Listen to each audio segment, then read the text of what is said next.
Neat ಪರೀಕ್ಷೆ paper ಸೋರಿಕೆ ಪ್ರಕರಣವನ್ನು ಖಂಡಿಸಿ ಶಿಕ್ಷಣ ಕ್ಷೇತ್ರದಲ್ಲಿ ಸಮಗ್ರ ಸುಧಾರಣೆ ಜಾರಿಗೆ ತರಬೇಕು ಹಾಗೂ ನೀಟ್ ಪರೀಕ್ಷೆ ಅಕ್ರಮಕ್ಕೆ ನೈತಿಕ ಹೊಣೆ ಹೊತ್ತು ಪ್ರಧಾನಮಂತ್ರಿ ನರೇಂದ್ರ ಮೋದಿ ಮತ್ತು ಕೇಂದ್ರ ಶಿಕ್ಷಣ ಸಚಿವ ಧರ್ಮೇಂದ್ರ ಪ್ರಧಾನ್ ಅವರು ರಾಜೀನಾಮೆ ನೀಡಬೇಕು ಎಂದು ಆಗ್ರಹಿಸಿ ವಿವಿಧ ವಿದ್ಯಾರ್ಥಿ ಸಂಘಟನೆಗಳು ಹಾಗೂ ಸಾಮಾಜಿಕ ಸಂಘಟನೆಗಳ ವತಿಯಿಂದ ಚಂದ್ರಕಾಂತ್ ಆರ್ ನಿರಾಟಿ ಅವರ ನೇತೃತ್ವದಲ್ಲಿ ಬೀದರ್ ನಗರದ ಅಂಬೇಡ್ಕರ್ ವೃತ್ತದಲ್ಲಿ ಪ್ರತಿಭಟನೆಯನ್ನು ಹಮ್ಮಿಕೊಳ್ಳಲಾಯಿತು. ಲಡಾಖ್ನ ಪರಿಸರ ಹೋರಾಟಗಾರ ಹಾಗೂ ವಿಜ್ಞಾನಿ ಸೋನಂ ವಾಂಗ್ಚುಕ್ ಅವರ ದೆಹಲಿಯ ಜಂತರ್ ಮಂತರ್ನಲ್ಲಿ ಶಿಕ್ಷಣ ಕ್ಷೇತ್ರದ ಸುಧಾರಣೆ ಮತ್ತು ನೀಟ್ ಪೇಪರ್ ಸೋರಿಕೆ ವಿರೋಧಿಸಿ ನಡೆಸುತ್ತಿರುವ ಮರಣಾಂತಿಕ ಉಪವಾಸ ಸತ್ಯಾಗ್ರಹಕ್ಕೆ ಬೆಂಬಲ ಸೂಚಿಸಿದರು. ಪ್ರತಿಭಟನಾಕಾರರು ಮಾತನಾಡಿ, ಪ್ರತಿ ವರ್ಷ ನೀಟ್ ಪರೀಕ್ಷೆಯ ಪ್ರಶ್ನೆ ಪತ್ರಿಕೆ ಸೋರಿಕೆಯಾಗುತ್ತಿರುವುದರಿಂದ ಲಕ್ಷಾಂತರ ವಿದ್ಯಾರ್ಥಿಗಳ ವೈದ್ಯರಾಗುವ ಕನಸು ನುಚ್ಚುನೂರಾಗ್ತಾ ಇದೆ. ಕೇಂದ್ರ ಸರ್ಕಾರದ ನಿರ್ಲಕ್ಷ್ಯದಿಂದ ಅನೇಕ ವಿದ್ಯಾರ್ಥಿಗಳು ಮಾನಸಿಕವಾಗಿ ಕುಗ್ಗಿದ್ದು ಕೆಲವರು ಆತ್ಮಹತ್ಯೆಗೂ ಕೂಡ ಶರಣಾಗಿದ್ದಾರೆ. ಇದಕ್ಕೆ ಕೇಂದ್ರ ಸರ್ಕಾರ ದುರಾಡಳಿತ ಹಾಗೂ ಶಿಕ್ಷಣ ವ್ಯವಸ್ಥೆಯ ವೈಫಲ್ಯತೆ ಕಾರಣ ಎಂದು ಆರೋಪ ಮಾಡಿದರು. ನೀಟ್ ಪರೀಕ್ಷೆಯಲ್ಲಿ ಪಾರದರ್ಶಕತೆ ಕಾಯ್ದುಕೊಳ್ಳಲು ಕಟ್ಟುನಿಟ್ಟಿನ ಕ್ರಮ ಕೈಗೊಳ್ಳಬೇಕು, ಶಿಕ್ಷಣ ಕ್ಷೇತ್ರದಲ್ಲಿ ಮೂಲಭೂತ ಸುಧಾರಣೆ ತರಬೇಕು ಹಾಗೂ ನೀಟ್ ಪೇಪರ್ ಸೋರಿಕೆ ಪ್ರಕರಣದ ನೈತಿಕ ಹೊಣೆ ಹೊತ್ತು ಪ್ರಧಾನಿ ನರೇಂದ್ರ ಮೋದಿ ಮತ್ತು ಕೇಂದ್ರ ಶಿಕ್ಷಣ ಸಚಿವ ಧರ್ಮೇಂದ್ರ ಪ್ರಧಾನ್ ರಾಜೀನಾಮೆ ನೀಡಬೇಕು ಅಥವಾ ಅವರನ್ನು ವಜಾಗೊಳಿಸಬೇಕು ಎಂದು ಒತ್ತಾಯಿಸಿ ತಹಶೀಲ್ದಾರರ ಮೂಲಕ ಮಾನ್ಯ ರಾಷ್ಟ್ರಪತಿಗಳಿಗೆ ಬರೆದ ಮನವಿ ಪತ್ರವನ್ನು ಸಲ್ಲಿಸಿದರು.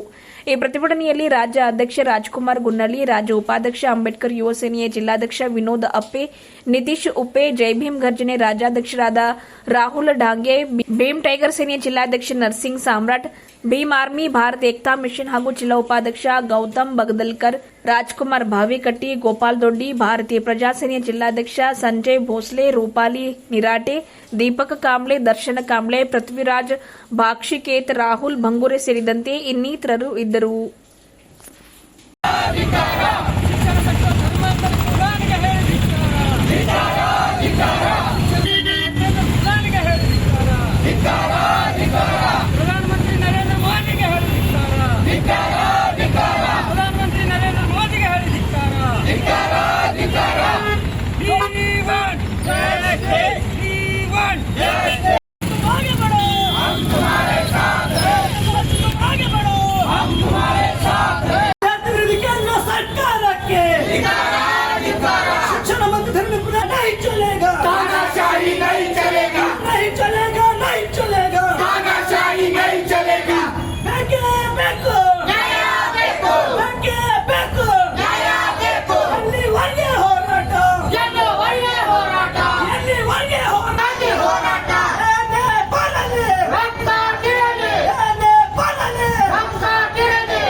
ಸಂಬಂಧಿಸಿದಂತೆ ಸುಮಾರು 22 ವಿದ್ಯಾರ್ಥಿಗಳನ್ನು ಸಾವನ್ನಪ್ಪಿದ್ದಾರೆ.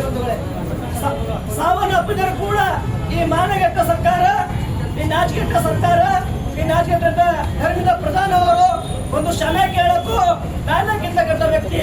ಮತ್ತೆ ಸೋನಂ ವಾಂಗ್ಚುಕ್ ಅವರು ಸುಮಾರು 20 ದಿನದಿಂದ ತನ್ನ ಉಪವಾಸ ಸತ್ಯಾಗ್ರಹ ಮಾಡ್ತಾ ಇದ್ದಾರೆ.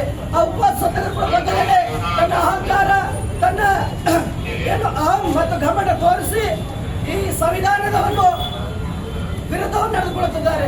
ಅದಕ್ಕೋಸ್ಕರ ಇಂದು ನಾವು ಎಲ್ಲರೂ ಹೋರಾಟ ಮಾಡ್ತಾ ಇದ್ದೇವೆ. ಈ ಹೋರಾಟವನ್ನು ರಾಜೀನಾಮೆ ಕುರಿತದಲ್ಲಿ ಬರ್ತಕ್ಕಂಥ ದಿನಗಳಲ್ಲಿ ಇಡೀ ದೇಶದಲ್ಲೇ ಉಗ್ರವಾದಂತಹ ಹೋರಾಟ ಮತ್ತು ಉಪವಾಸ ಸತ್ಯಾಗ್ರಹ ಮಾಡಲಾಗುತ್ತದೆ. ಈ ಮುಖಾಂತರವನ್ನು ಎಚ್ಚರಿಕೆ ಬಯಸುತ್ತೇವೆ.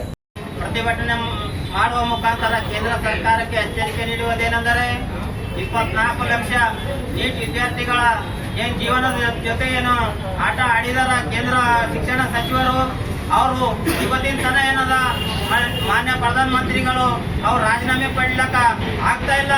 ಅದ್ರ ಸಲುವಾಗಿ ಇವರು ಕೂಡಲೇ ನೈತಿಕ ಹೊಣೆ ಹೊತ್ತಿ ರಾಜೀನಾಮೆ ಕೊಡಬೇಕು. ಹೊರದಿದ್ದರೆ ಹಂತವಾಗಿ ಉಗ್ರ ಹೋರಾಟ ದೇಶದಾದ್ಯಂತ ಈ ಹೋರಾಟ ನಡೆಯುತ್ತಿದೆ. ಹಾಗೂ ಸೋನಂ ವಾಂಗ್ಚುಕ್ ಅವರು ಈ ವಿಷಯ ಕುರಿತು ಏನದ 22 ದಿನಗಳು ಕಳೆದವು ಅವರು ಉಪವಾಸ ಸತ್ಯಾಗ್ರಹ ನಡೀತಿದೆ.